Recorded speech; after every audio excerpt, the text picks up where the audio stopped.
Hello everyone, welcome back to another BrickSide Chat, episode 31. We have quite a few questions to go over, and actually over the past, because it's been almost a month, since I made one of these, or Paul or I, or anyone made one of these BrickSide Chat videos, tons of questions in the comments. So what I did is I've spent about the last hour and a half-ish answering a ton of questions in the comments. If I didn't answer your question, it might be in this video. If not, I'll answer it eventually, or if you ask it again in a new video, I'll answer it, obviously. But lots of questions to go over today, and if I don't answer it in here, it probably was answered in the comments. First question is from Great Brick Lab from a while ago, and he asked, when you start doing used parts, will you mark the bags with a new part or a used part? And I think what he means is, am I going to label the bags in some way? And that's something we've talked about getting into used, and I think we're probably going in that direction very, very, very, very soon. And the answer is, I'm thinking we're going to get those little circular stickers that you kind of see at garage sales and stuff that have stuff, and maybe I'll just spend one day, I don't know, going through a sheet of that and writing used, and as we're packing a used thing, when we put, all the used parts in a bag or something, stick one of those little stickers on the bag, and then it goes in the box to differentiate the new versus the used. The thought is, most likely, we will bag used parts different from new parts. When I receive BrickLink orders, that does seem to be how most sellers do it, so I think that's probably how we will end up doing it once we get into used as well. Just for Bricks asks, if you're all moving in together, what are the plans for the current store location? Staying put for the time being. Yes, we are not moving. The store's going to stay exactly where it is for the foreseeable future. It's financially the best place to do it. Obviously, we've spent a lot of time and a little bit of money making it much nicer, and we have a good workflow in here. So for now, we're not moving the store. It's going to stay right where it is for the foreseeable future. Vincent asks, what are the sizes of the Ziploc bags you use? And we have quite a variety. So I bought these, and this was kind of an accident at some point. These little 1x1 inch bags, these are terrible. Never buy tiny, tiny bags like this. We very rarely use these. They were a little smaller than I thought they would be. The most common bag we use, I would say, is this 2x3 inch bag, and this is, we can bag a minifig in here very easily. You can fit a, couple 150, 200 studs in here. Just depends, but that's a pretty common bag we use. We also use these 2x3 inch bags. These are very commonly used in our store as well. This can hold, a good amount of parts, and then we have our little business card things, and if we have parts, I'll stick the business card in here with the pieces, and that'll go in a bubble mailer and ship it off. After that 2x3, we go to a 4x6 inch bag. This we don't use a ton of, but this is definitely used, obviously, when we need it. Now, after that, we have this much bigger bag. Now, I don't know what this is. I want to say it's like an 8 by, maybe 10 by 12 or 8 by 12 or something like that. We don't use these a ton. If someone orders like a ton of like 2x4 bricks or something, we'll fill up one of those. But sometimes we'll just split it into a couple of these bags, put these next to each other, and call it a day with the 4x6 bags. We also have a variety of other bags. These are things that just, as we order things, when they come in a bag, we reuse bags like this if they're a zip top bag. We don't personally reuse the Lego branded bags just because we don't have a way to seal them without taping them. It just feels a little less professional, I think, on the receiving end when the buyer is receiving it. So we like the zip top bags, but we do reuse bags when they come in. So if I place a personal BrickLink order, there's no reason to throw those bags out. If I get, 15 bags in order, we might as well use those bags. So we do that for, the environment and a financial perspective, I guess, that benefits. Assist Official says, what do you do about new sales tax that BrickLink collects? Do you need that or not? And I think this is in relation to tracking it. Are we tracking that new BrickLink sales tax? And we've only had, 1, maybe 2 months now of that, and we have not been tracking the BrickLink sales tax. I don't think on our end we have to worry about that at all. It doesn't pass through our PayPal account. We're not taxed in any way on that BrickLink sales tax. We don't have to pay sales taxes, at the end of the year for anything. So I don't think we need to keep track of the BrickLink sales tax that they are charging. So at the moment, that's not on our spreadsheet when we're keeping track of all the numbers or anything. So I don't think so, but I could be wrong on that.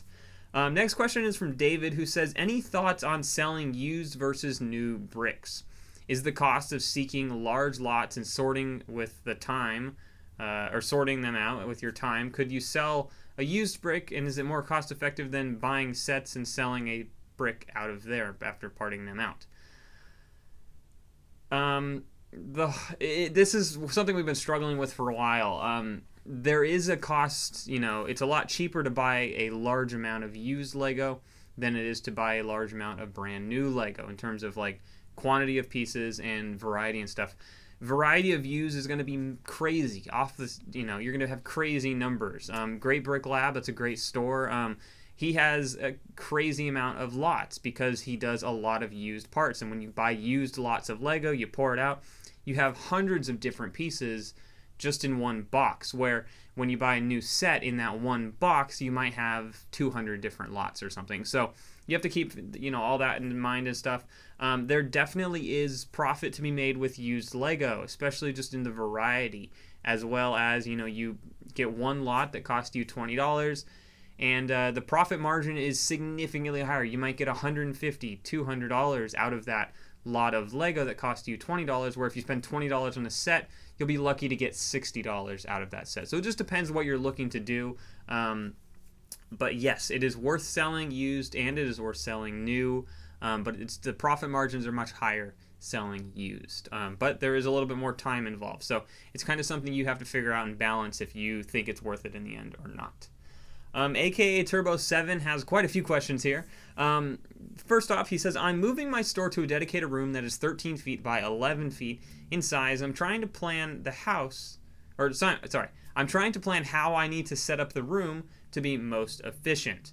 So the first question says, what do you think should be the minimum size part out table in the middle of the room? Now, our table here is 6 feet by 5 feet, or it's two tables put together, but I personally love a bigger table. Now, you having a room that is 11 by 13, that's about, what is that? About almost roughly a quarter of the size we have in this garage. So obviously, you probably don't want to take up 6 by 5 feet in that room. So I would probably recommend a 6 foot by 2.5 foot folding table or something. When I started out, I was doing this on about I think it's like a foot deep, 1 foot by 6 foot table. And I had it against the wall in a very small storage unit. And, it did work out, but it did have, obviously, the size limitation. So if you could do, 2.5 by 6 foot table, I would say that'd be great. What I would keep in mind is utilize that table not just for parting out. We do mostly just part out on this table. We have some other stuff that's there and stuff, but generally parting out is here, shipping is over there, picking an order is over there.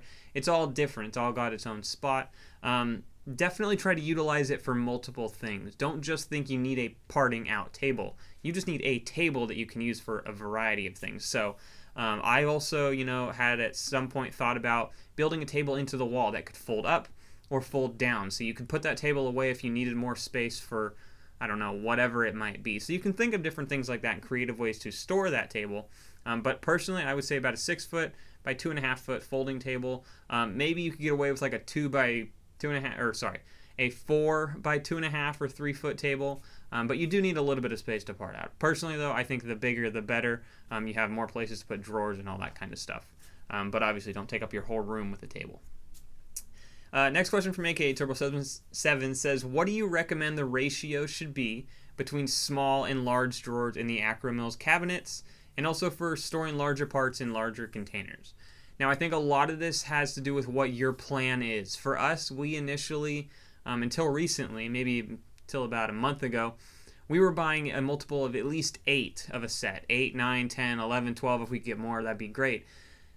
But we've since changed that to about 4. So if you're not going out and buying 20 of the same set, then you don't need as many large Akro-Mils drawers. You need more small ones because you're going to have more lots and less total volume of pieces. So you unfortunately have to make that decision as to how many you buy or how many you want to buy and how much you think.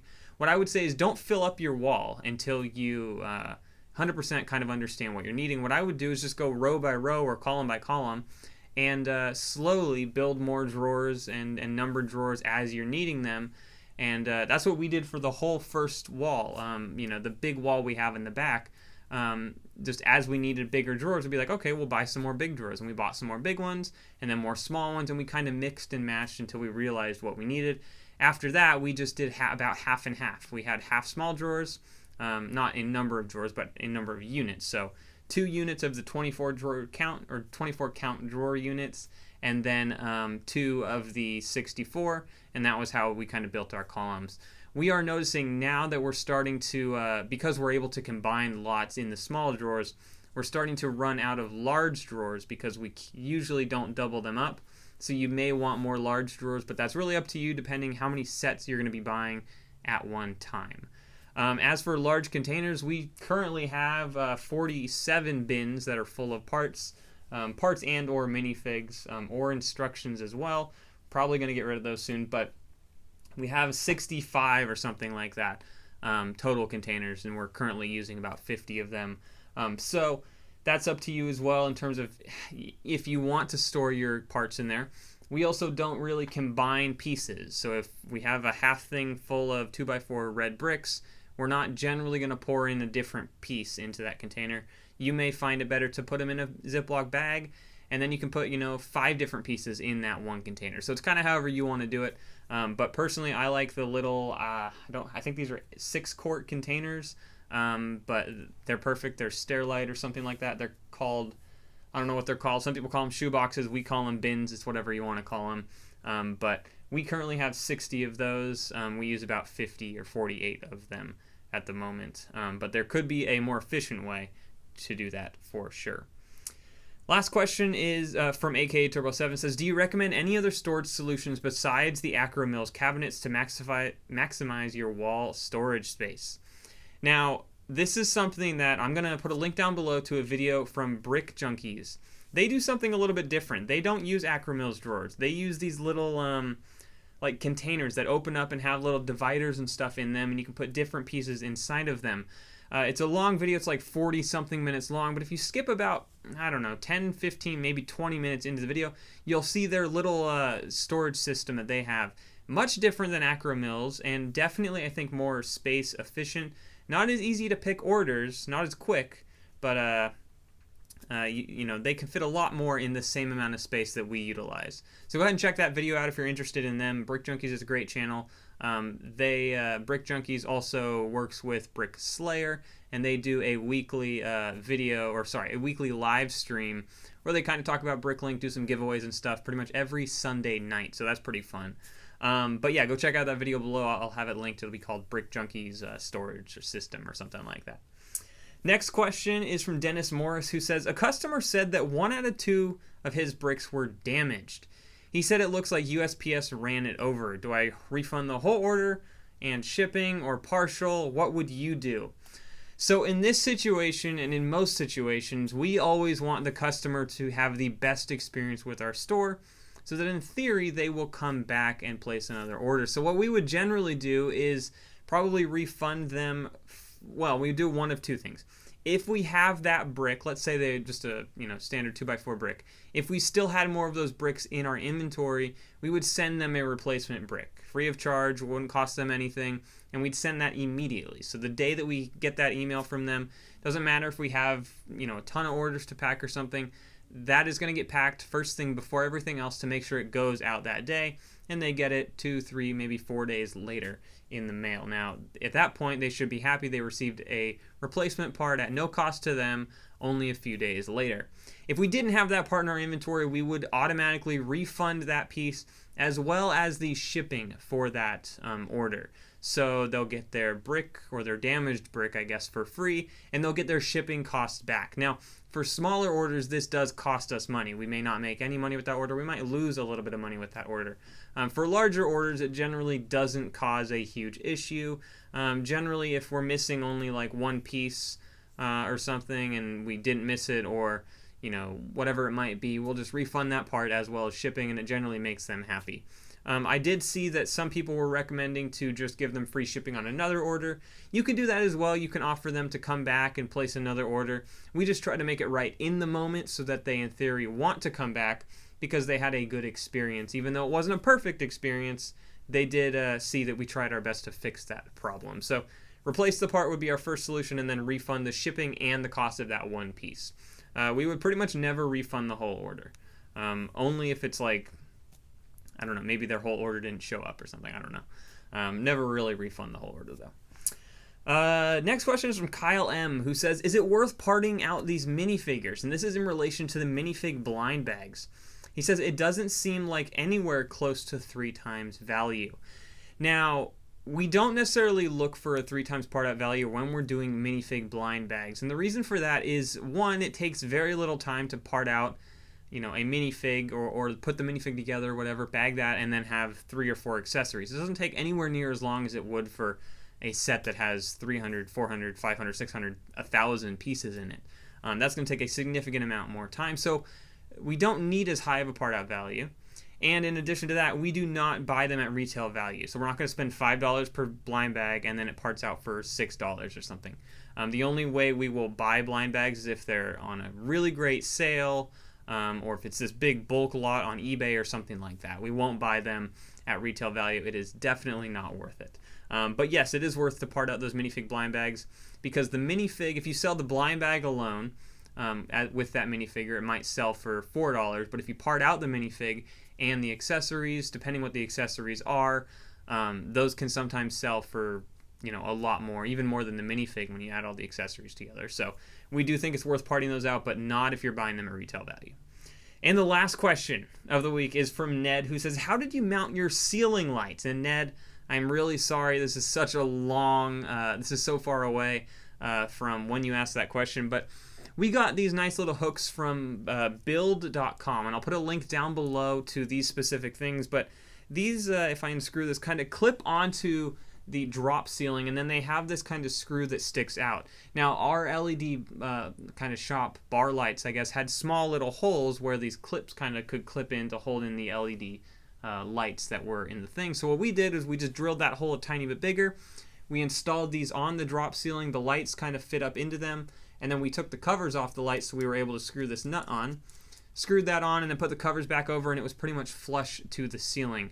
It's not perfect, but it does look much nicer than if they were hanging in some other way. Obviously, we hid the wires above the drop ceiling, and it ended up looking pretty nice. The only thing that it could look nicer is obviously if it was built into the drop ceiling, but this is a much more cost-effective way to do it. With that being said, that's all we have for this week of BrickSide Chat. I feel like I was recording for quite a while there. I don't know how long this video is going to be.